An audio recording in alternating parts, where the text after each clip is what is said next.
At the very heart of the Christian faith, there's this dramatic, incredibly powerful promise for how history as we know it will end. It's called the glorious appearing, and it's a vision that really tries to answer our deepest questions about things like justice and purpose.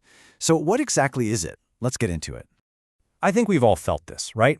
You look around at the world, you see the injustice, the suffering, just the general brokenness of things. And this question just kind of bubbles up. Is this really it? How does this whole story actually end? It's a question that honestly echoes across every culture, every single generation. So this is the question that's going to guide us through this whole explainer. In a world that so often feels just chaotic and unfair, what does that final chapter look like? Well, the biblical narrative offers a very specific, and I have to say, an incredibly dramatic answer. And the answer it gives is that the story doesn't just quietly fade to black. Nope. Instead, it builds to this glorious, unmissable event, the second coming of Christ. And this isn't described as some secret or subtle thing happening in a corner. It's framed as the single most climactic moment in all of human history. What's so fascinating is how this moment is built not just with visuals, but with sound. It all kicks off with a loud command. And this isn't a polite suggestion, right? It's an authoritative, world-altering declaration that sets everything that follows into motion. Then we get the next layer of sound, the voice of the archangel. We're talking about a chief, a high-ranking angel here. This sound immediately lifts the whole event from just an earthly thing to a celestial one.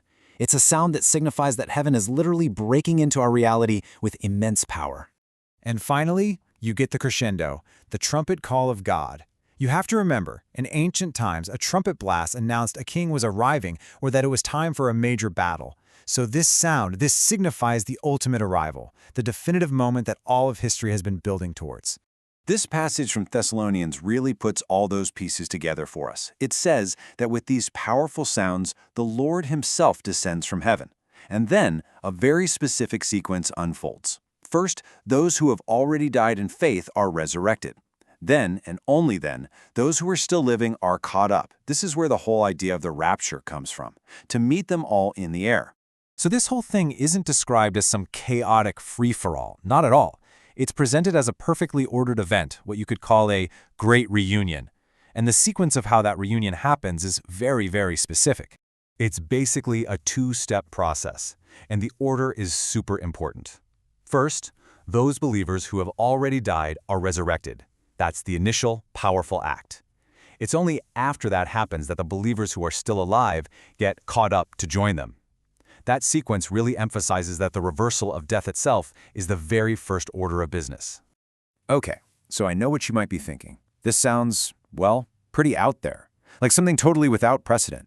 But the biblical narrative actually points to a historical event that's meant to serve as a tangible preview, almost like a reassurance that this isn't just some abstract idea. And this example isn't presented as just some random one-off miracle. It's framed as a divinely established pattern.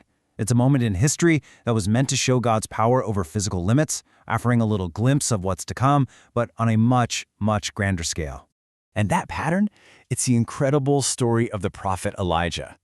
He actually never experienced a natural death. Instead, the scripture describes a chariot of fire and horses of fire appearing out of nowhere and taking him right up to heaven in a whirlwind.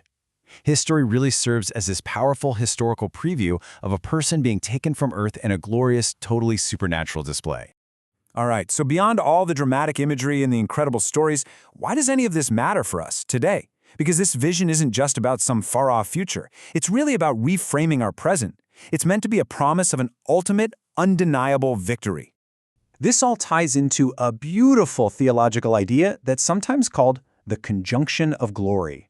Think about it like this. Christ's first coming and his resurrection, that initiated the victory over death. But the second coming is when that very same resurrection power is fully and finally completed for everyone who believes. It's like the closing of a giant cosmic circle. And that right there, that is the absolute core of the hope in this message. This event signifies the ultimate victory.